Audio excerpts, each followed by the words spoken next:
Bom, eu vou passar a palavra agora para o nosso amigo aqui, Adrian Rodrigues, da Colômbia. O Adrian, ele é sócio do estúdio Lewins & Wells, dos estúdios também mais importantes da Colômbia, especializados em direito tributário, direito societário, corporativo, empresarial. O Adrian já é um sócio de quase 20 anos, ou advogado de quase 20 anos do estúdio Lewins & Wells. É o representante da Colômbia dentro da LataxNet. Mais uma vez é um prazer tê-lo aqui conosco e passo a palavra para você, Adriano.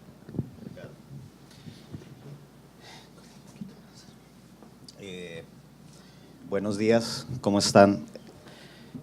Primero quiero agradecer al profesor Eurico Santi y a la Fundación Getulio Vargas por esta invitación, muy interesante y muy importante, creo yo, en cosas que se vienen hacia el futuro con esta nueva propuesta de iniciativa por la que quiero comenzar y reiterar, porque estamos en un mundo en el que tenemos a una OSD liderada principalmente por países del hemisferio norte y principalmente o exclusivamente por miembros del Ministerio de Hacienda que están fijando una serie de políticas importantes, pero con una visión totalmente recaudatoria y casi que unilateralmente omitiendo los derechos y consideración especial a los derechos de los contribuyentes.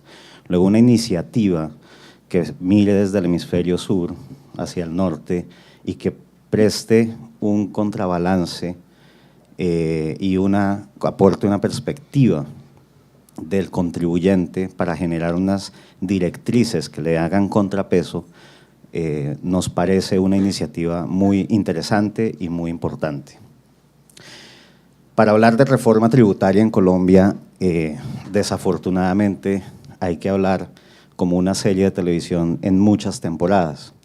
No me voy a remontar al Big Bang, lo prometo, pero sí hay que hablar más o menos de una década y media en el que Colombia venía de una política fiscal en el plano nacional e internacional de minimizar la doble tributación, de incentivar el aumento de la inversión en Colombia, de una tendencia económica positiva y un desarrollo económico muy fuerte para pasar en los últimos 5 años a un panorama económico no tan halagador y haber hecho un giro de 180 grados en su política fiscal, tanto nacional como internacional, muy en el mismo tono en el que ha venido avanzando la OSD. Entonces, si nos remontamos al año 2012, que fue como la primera de las últimas 3 reformas que va a haber, antes del 2012 había pasado una década sin reformas importantes a nuestro sistema tributario. Por el contrario, lo que se había hecho era enfocarse en el robustecimiento y básicamente creación de una red de tratados internacionales para evitar la doble tributación que en Colombia había sido inexistente, distinto a unos pocos tratados internacionales para evitar doble tributación en materia de rentas provenientes del transporte aéreo y marítimo. Lo único que había además de eso era el pacto con la comunidad andina, en ese entonces robusta, para evitar doble tributación entre los países de la comunidad. A partir del 2012, la perspectiva de la política fiscal cambia, y cambia más o menos en la misma tónica de lo que venía imponiendo la OSD a través de la iniciativa BEPS. Unilateralmente, Colombia, como ustedes saben, tal vez está en el proceso de admisión para la OSD. Seguramente después de Chile será el próximo país de nuestra región que sea admitido a la OSD.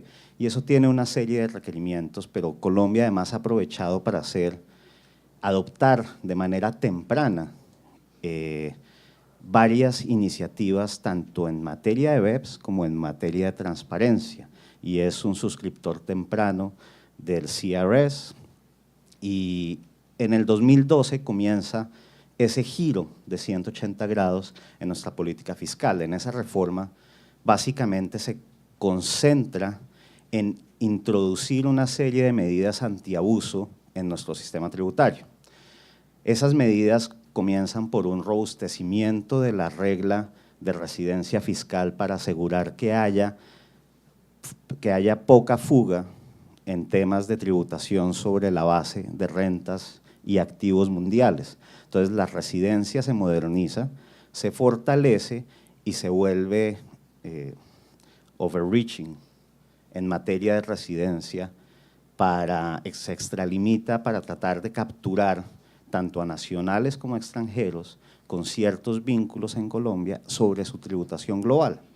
Entonces ya comienza a generar un tono distinto en materia de doble tributación internacional, porque ya no le interesa tanto evitarla y más bien le interesa es evitar la elusión internacional y comienza a hablar en los términos que comienza a hablar la OECD en el mundo. Una segunda norma muy importante que incluye es la de la residencia con base en la sede efectiva de negocios. Nosotros no tenemos un régimen de plena transparencia fiscal para las sociedades extranjeras que son de propiedad de colombianos. Creo que lo vamos a tener en las próximas reformas. No estábamos preparados para ese tipo de CFCs que existen en otras jurisdicciones. Entonces, por un lado, para temas de el desempate en temas de residencia de los tratados, pero también para tratar de poner un control en esa materia, adopta una norma de sede efectiva de administración donde dice básicamente cualquier vehículo extranjero de cualquier naturaleza, sea sociedad, sea trust, sea otro tipo de entidad, fundación de interés privado, que se administre y controle desde Colombia o por colombianos en Colombia, se considera un residente fiscal colombiano. Y viene otra vez la regla de residencia robustecida y me paga impuestos sobre la renta sobre ingresos globales y activos globales. Una tercera norma es el tema de subcapitalización para evitar la capitalización delgada, una norma que era totalmente ajena a nuestro ordenamiento, hace su aparición en el 2012 para evitar el exceso de financiación vía deuda como estrategia para minimizar la tributación sobre las utilidades y poder sacar dineros vía gasto de intereses. Entonces se establece una relación prohibitiva o por lo menos para evitar la deducibilidad de intereses en exceso de la relación de 3:1 activos pasivos que se estableció en Colombia. Se adopta también el fortalecimiento de las reglas de reorganizaciones internacionales. En Colombia las reorganizaciones internacionales son permitidas, pero fiscalmente no tenían unas reglas robustas y unos requisitos como existen hoy en día, entonces era muy fácil hacer ventas indirectas vía reorganizaciones internacionales, un par de escisiones aquí, un par de fusiones allá y básicamente eran libres de impuestos todas. Y gran capital y empresas tradicionalmente originadas y formadas en Colombia fueron vendidas a multinacionales extranjeras sin pagar un peso de impuestos en Colombia. En el 2012 dijeron no más y vamos a adoptar una serie de normas que traigan requisitos como la continuidad de los intereses, la unidad de explotación económica que existen en otras partes del mundo y esas reglas hicieron su aparición en el 2012. Y se adoptó además una norma muy general antiabuso y esa norma que aún no ha sido puesta a prueba en los tribunales es una norma que es de particular preocupación por su amplitud. Básicamente cualquier cosa puede ser abuso tributario y puede ser recaracterizado, inclusive puede ser utilizada en mi criterio para hacer un treaty override si se establece que los beneficios del tratado, aunque no haya una cláusula de limitación de beneficios, han sido aprovechados de manera abusiva, conforme a lo que es la definición de fraude fiscal en Colombia. Y eso, para mi gusto, es peligroso, pero eso es de lo que está hablando BEPS, al final del día en una de sus recomendaciones. Nosotros ya lo tenemos desde el 2012. Pasamos al 2014 y la preocupación ya era otra. En la reforma del 2014, la preocupación era transparencia. y la evasión de nacionales a través de la utilización de regímenes de baja imposición en el mundo. Entonces, lo primero que hace es establecer la obligación de reportar los activos en el exterior, no que no lo hubiera antes, pero establece una declaración de propósito especial donde dice, además de su declaración de renta, donde usted ha debido de reportar sus activos del exterior, usted tiene que presentar una declaración de propósito especial donde usted me va a listar todos los activos que usted tenga en el exterior. Y si usted no lista los activos que tenga en el exterior y yo encuentro que usted tiene activos en el exterior, le voy a imponer una sanción del 200% sobre el valor del impuesto que yo determine cuando yo encuentre los activos en el exterior que usted no declaró. ¿Cuál es el impuesto? Pues el impuesto para un bracket alto es 33%. ¿Y cuál es la base? Pues el valor patrimonial de los activos que no declaró, porque le hago comparación patrimonial y presumo que eso fue un ingreso por comparación patrimonial, más el 200%, que es otro 66%, es el 99%. O sea, si usted no me declaró 100 millones de dólares, yo lo dejo con 1 millón, punto. Entonces, declare. Pero como no soy tan malo, voy a suspender la sanción, y suspende la sanción. Y adopta un régimen, como en Argentina lo llaman, de blanqueo, como se conoce en el mundo de regularización, que nosotros llamamos de normalización. Colombia viene de una tradición en donde su Corte Constitucional había declarado inconstitucionales todos los intentos de amnistías de los últimos, creo yo, más o menos 10 años, 20 años, donde la Corte decía no, aquí no hay amnistías tributarias, ya no hay más amnistías, porque hubo por mucho tiempo, ya no hay más amnistías tributarias. ¿Por qué? Porque no es justo que los contribuyentes que vienen declarando y pagando año tras año y contribuyendo a las cargas del Estado, se vean discriminados frente a unos contribuyentes que con una amnistía vienen y dicen, ah, yo no he declarado, pero me confieso, entonces entren tranquilos que acá no ha pasado nada. Alrededor de esos fallos, lo que hizo el gobierno fue ver los últimos fallos contra las amnistías y encontrar los gaps en esos fallos y las manifestaciones positivas de cómo podría ser un régimen de amnistía o normalización que sí funcionara desde la perspectiva constitucional. Y eso es lo que tenemos a partir de la reforma del 2014, por 3 años. Entonces, suspendo la sanción del 200% por 3 años, mientras que adopto este régimen, mientras que este régimen funciona, esta facilidad de normalización, y a partir del 1 de enero del 2018, el que no se haya normalizado, el que no se haya regularizado o el que no haya blanqueado, si yo lo cojo, ahí sí vamos a jugar al 200%. La tasa de normalización, porque esta es una amnistía paga, es del 16%. Ustedes van a ver literatura, pero esa es la tasa efectiva porque dice, el proyecto dice, ustedes me van a pagar en el año 2015, en el año 2016 y en el año 2017 una tasa de normalización de 10, 11,5 y 13%. Pero por otro lado me van a pagar el impuesto al patrimonio sobre ese valor patrimonial, que es un impuesto de 4 años. Entonces, la tasa mayor es 1.5, entonces en el 2015 era 1.5 por 4, es 6%, y así va reduciendo. Entonces, al final del día, la relación entre patrimonio y normalización termina en una tasa efectiva del 16%. Entonces, para efectos de hacerlo sencillo, vale 16% blanquear los patrimonios no declarados, normalizarlos.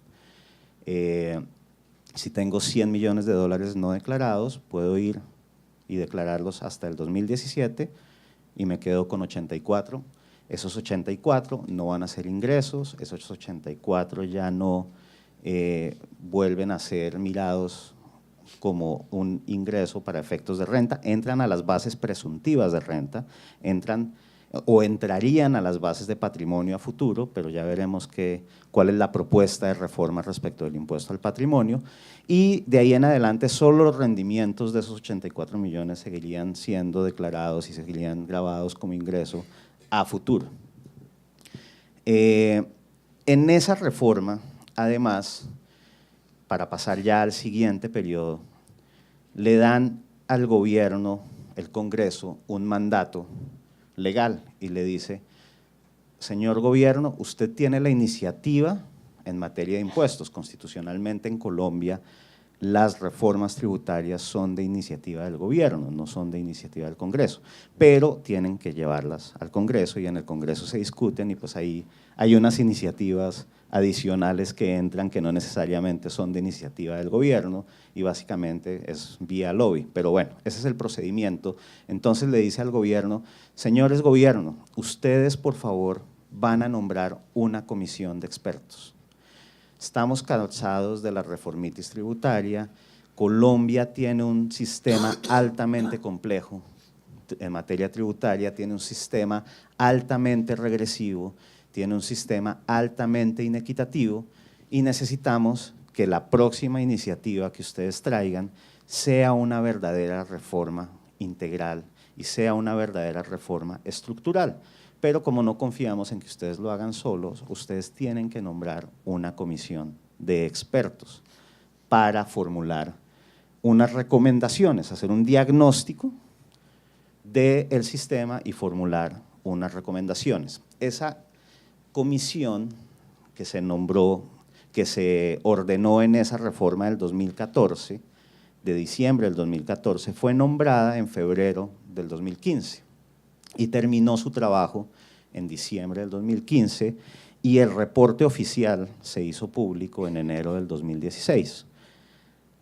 En esa reforma, básicamente, la comisión dice, venimos de una serie de reformas, pues, dice mucho más, pero por tiempo lo vamos a limitar a lo más significativo.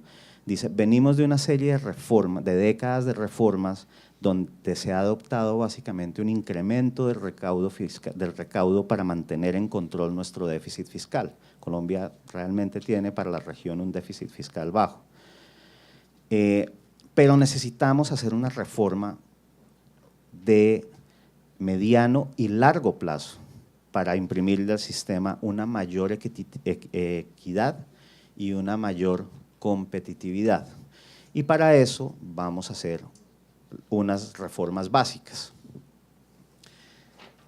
Hoy en día no se conoce, distinto al reporte de la Comisión de Expertos, cuál es el texto de reforma tributaria que el gobierno va a proponer.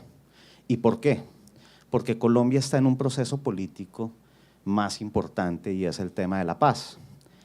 En el tema de la paz, que se acaba de firmar con el grupo guerrillero más importante del país, tiene que ser pasado a través de un plebiscito por el pueblo colombiano para ver si se aprueba o no el acuerdo logrado con el grupo guerrillero de las FARC. Y el gobierno no quiere distraer al Congreso de esa tarea mientras que se aprobaba el plebiscito. Y dijo, por ahora, enfóquense, señores Congreso, en el tema del plebiscito para la paz y en octubre les voy a presentar mi proyecto de reforma. Vamos a ver si en octubre va o no va a haber reforma, porque primero en octubre 2, creo, tenemos que votar el plebiscito. Votado el plebiscito no me cabe a mí la menor duda que va a haber un proyecto de reforma. El gobierno dice que va a adoptar las recomendaciones de la comisión de expertos entre un 80 y 90%, pero la verdad es que no sabemos, no se conoce. Entonces, esta última parte sobre reforma tributaria en Colombia la vamos a hacer sobre la base del reporte de la comisión de expertos y sus recomendaciones. El panorama halagador de Colombia y positivo en materia económica cambió radicalmente en los últimos 2 años. 3 años. ¿Por qué? Una devaluación de niveles de 40-45% y una caída de los precios del petróleo de más o menos el 70%. Eso para Colombia es muy fuerte. Colombia es una economía dependiente del petróleo, a pesar de tener otras exportaciones, pero la verdad los ingresos tributarios en gran parte por el pago de las regalías petroleras venían de la industria del petróleo. Eso sumado con una devaluación fuerte, pues ha terminado realmente por deteriorar la capacidad de recaudo del fisco. Y la comisión de expertos se ve ante ese desafío. ¿Cómo hago una reforma estructural? ¿Cómo hago una reforma que verdaderamente le imprima equidad y le imprima competitividad al sistema tributario sin deteriorar el recaudo? Para mi gusto, ha hecho un muy buen trabajo. No lo digo porque mi socio Alfredo haya sido parte de la comisión, sino porque objetivamente me parece que hicieron un muy buen trabajo. Y castigan ciertos impuestos que dicen claramente no deberían existir, pero no los podemos quitar. Y hacen un ejercicio de selección muy juicioso sobre el sistema tributario nacional y territorial y hacen unas recomendaciones, también me parece a mí muy juiciosas, lo que debe pasar en el sistema tributario. Vamos a las medidas propuestas para cerrar, pero quiero comenzar a cerrar por el comienzo. ¿Por qué la importancia del ejercicio que propone el profesor Eurico con la TaxNet? Pues porque tenemos que aprender de nuestras experiencias, pero lo bueno, no lo malo. Allá atrás, en el 2012, decidimos copiarnos una cosa mala de Brasil. Bajamos el impuesto de renta del 35% en esa época, el de las sociedades, al 25%. Ah, buena noticia. Pero no, les vamos a poner una contribución social sobre el lucro, la llaman ustedes. Nosotros la llamamos la contribución. Sí, nosotros la llamamos la contribución para la equidad, del 9% casualmente también. Contribución. Se calcula igual sobre el impuesto sobre la renta, lo mismo, con menos exenciones porque es un impuesto distinto, entonces corregimos, hacemos una base mucho más completa. Y además, en el 2014 le ponemos una sobretasa del 6%. Entonces, hoy en día Colombia tributa al 40%, 25% renta, 9% contribución social sobre el lucro a la colombiana y una sobretasa a la contribución social sobre el lucro del 6%, 40%, teniendo uno de los niveles de tributación más grandes. ¿Qué dice la comisión al respecto? Dice, bueno, no, a ver, esto así no puede ser, eso fue una mala idea, no nos copiemos eso, eliminemos la contribución social sobre el lucro. Impuestos sobre la renta a las sociedades, sí, volvamos otra vez a los niveles de 30-35%, no hace recomendaciones específicas ni textos de ley, ellas hacen unas recomendaciones macro y dicen, el impuesto de renta sobre las sociedades debería ser del 30-35%. Pero además entendemos el problema de recaudo y en Colombia tradicionalmente ya hace más de 20 años no había doble tributación empresa-sociedad, no había tributación a los dividendos, toda la tributación se daba a nivel de la empresa y los dividendos que se distribuían, que correspondían a utilidades o que se distribuyen, que corresponden a utilidades ya grabadas en la empresa, no pagan más tributación. Si no fueron grabadas en la empresa, entonces se graban en la distribución, cuando se distribuyan los dividendos. No, vamos a hacer lo que están comenzando a hacer las economías modernas y es volver al impuesto sobre los dividendos que sí existió tiempo atrás en Colombia. Y vamos a poner una tributación adicional que debería estar entre el 10 y el 15% a la distribución de dividendos. ¿Por qué? Porque Colombia tiene una alta inequidad en materia tributaria en las personas naturales y básicamente había muchísimas personas naturales recibiendo dividendos de inversiones en bolsa, de inversiones en empresas que no pagaban mayor tributación una vez distribuido. ¿A costa de qué? A costa de ahogar el capital de trabajo de las empresas, porque el government take a esos niveles en los que estamos ahora se calcula puede estar entre el 65 y 70% de los ingresos de la empresa. Eso es un government, cuando calculas territoriales, nacionales, todo lo que tiene que pagar una empresa, 60-75%, es un government take muy alto, todo sobre la empresa. Entonces la empresa ve su capital de trabajo disminuido. Entonces, piensa la comisión, si lo que hacemos es bajar el government take en materia de renta, subirlo en tema de dividendos, pues de pronto no van a estar tan incentivados a distribuir. Eso capitaliza a las empresas y las empresas con un government take más bajo pueden tener un respiro en materia de capital de trabajo. Esa es la idea detrás. ¿Va a funcionar? ¿No va a funcionar? Lo veremos si es que se adopta la tributación empresa, dividendos en materia de tributación corporativa. Una siguiente propuesta es eliminemos el impuesto al patrimonio. Un impuesto al patrimonio es gravar el ahorro, es gravar el ingreso en últimas 2 veces.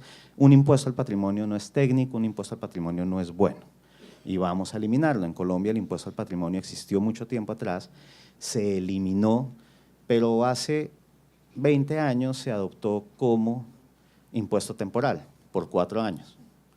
Ha habido 5 impuestos temporales de impuestos sobre al patrimonio, probando la máxima de todos los tributaristas que nos encanta, además que no hay nada más temporal que un impuesto, que más permanente que un impuesto temporal.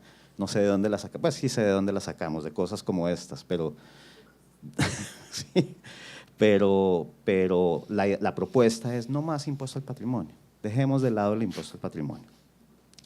Las ganancias ocasionales para las sociedades, más no para las personas naturales, hoy en día están personas naturales y sociedades en el 10%. La propuesta de la comisión, y es un tema tal vez de recaudo, es volvamos a las ganancias ocasionales a la misma tasa del impuesto sobre la renta para las sociedades. Básicamente hagámoslo un ingreso más de las sociedades. Esa no me gusta tanto, pero pues es la propuesta que hay. Y creo que se me está acabando el tiempo. La comisión va mucho más allá y hace recomendaciones en materia del impuesto universal de IVA. Básicamente quiere pasarlo del 16 al 19, otra vez un tema de recaudo. Tenemos que reemplazar lo que no vamos a recaudar por patrimonio. El impuesto al patrimonio es un impuesto de recaudación baja frente al de IVA. El de IVA frente a renta es más o menos el 45% y renta el 55%, pero el de IVA es un poco más eficiente, universal, entonces subamos 3 puntos en IVA para tratar de reemplazar ese ingreso. Esa es netamente técnica y recaudatoria. Reintegremos la base de IVA, entonces eliminemos exenciones, eliminemos exclusiones al máximo, que nos baje y no toque el mínimo vital de las personas naturales, que ese no debe estar grabado bajo ninguna circunstancia. Pongamos para las exclusiones y exenciones, dependiendo, 2 grupos de tarifas entre 5 y 10%, que serían diferenciales, pero grabémoslos como un periodo de transición.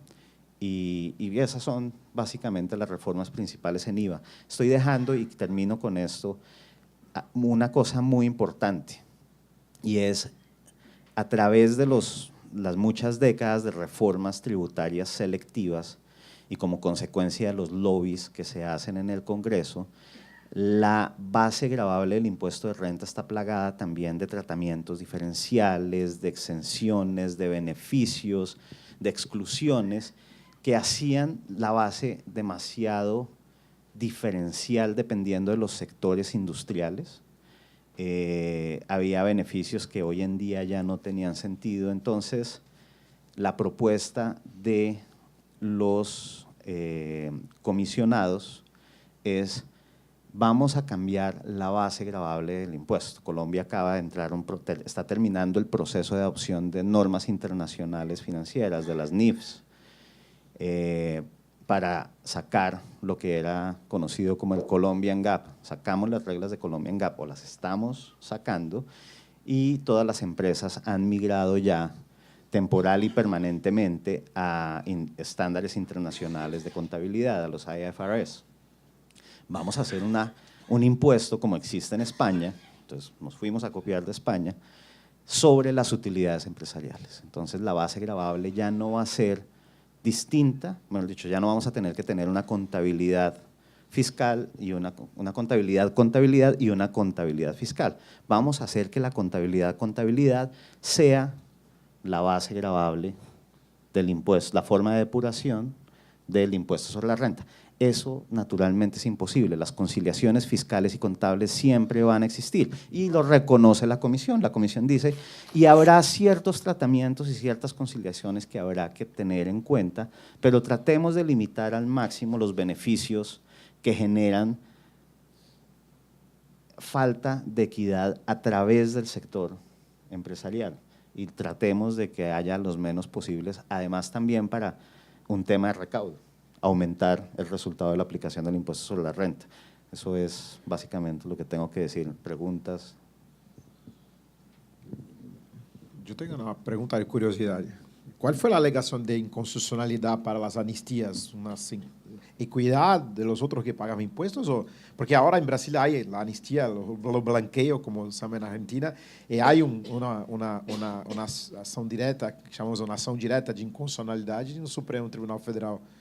Fue un tema de equidad y de la obligación de los contribuyentes de contribuir a las cargas del Estado. Entonces, una amnistía sin contraprestación no era viable en Colombia. Y una otra pregunta, ¿cuál es el acuerdo, eso fuera del tema de tributario, cuál es el acuerdo con las FARC que hicieron? ¿Cuál es el plebiscito que está en...? Es un acuerdo de 300 páginas que no he leído, entonces no sé cuál es el acuerdo. No, es un tema muy álgido y cuando uno va al acuerdo, hay unos temas que uno no cree. Por ejemplo, el otro día escuchaba en la radio, me tienen que dar 31 frecuencias de radio en todo el país. Entonces salía el ministerio, una exministra de Comunicaciones diciendo, eso es una aberración. El grupo económico más fuerte tiene 11 estaciones de radio. Les tienen que dar canal exclusivo, les tienen que dar no sé cuántas hectáreas de tierra para esto, ellos tienen que hacer reparación de víctimas.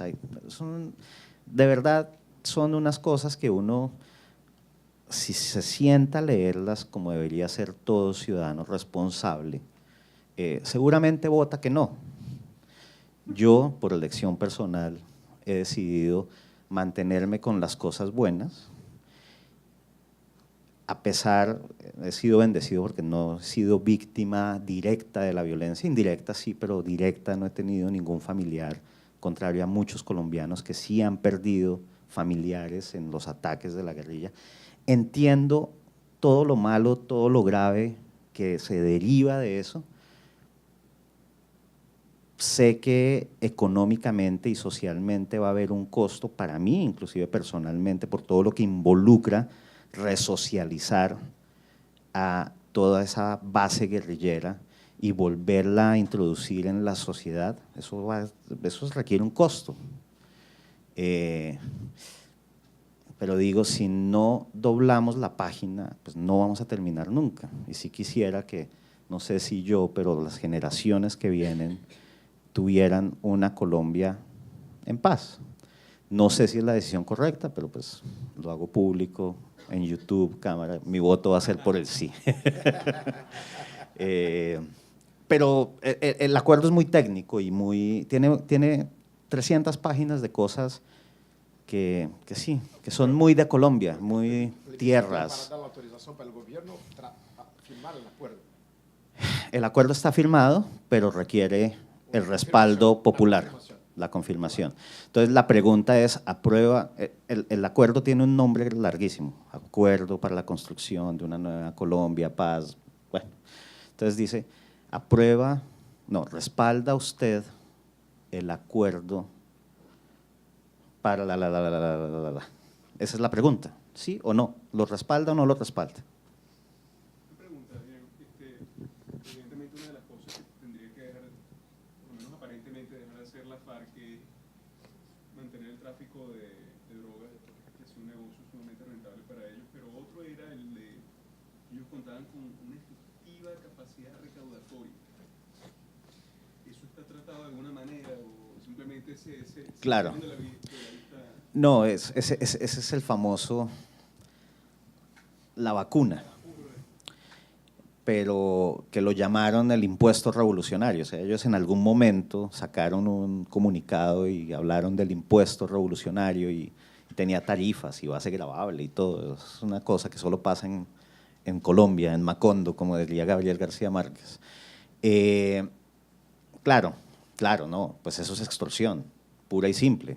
Entonces, tienen que dejar no solo todas las armas de lado, sino que tienen que cesar toda actividad ilegal.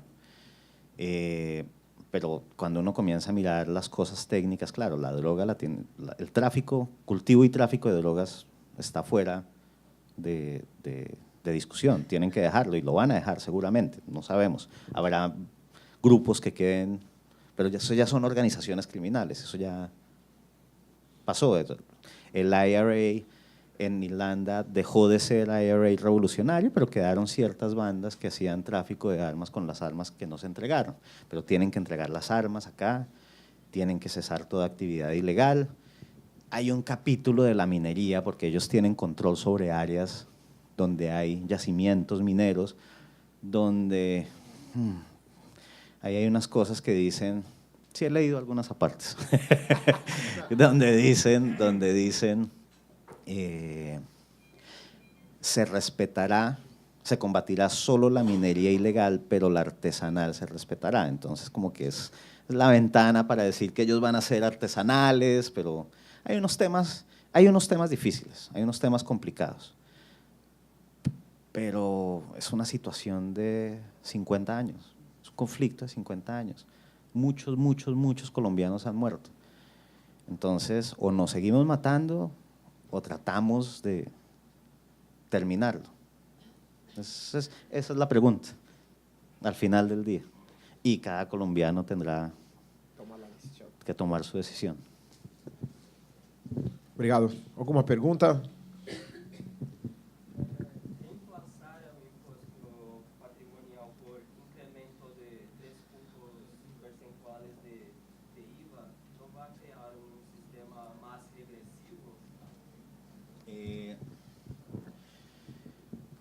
A ver, la regresividad del IVA efectivamente es un problema que se ha identificado en el sistema tributario y la Comisión habla de la regresividad del IVA,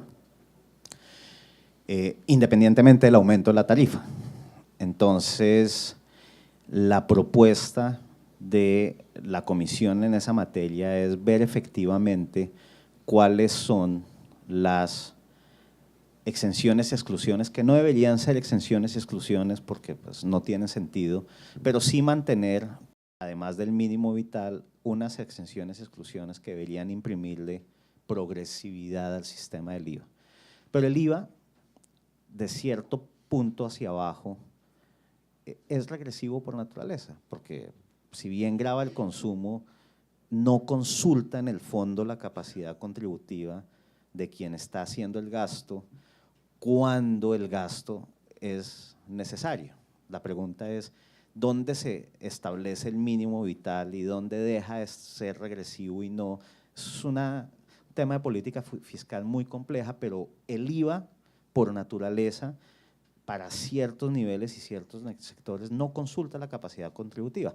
A partir de ciertos, cuando los gastos entre más se acercan a ser suntuarios, pues son gastos que son mucho más no necesarios y ahí comienza a ser mucho más progresivo porque pues es dependiendo de la capacidad económica, ciertos gastos dependen de la capacidad contributiva, entonces comienza, pero hay unos niveles donde la regresividad es casi que parte de la naturaleza de un IVA universal.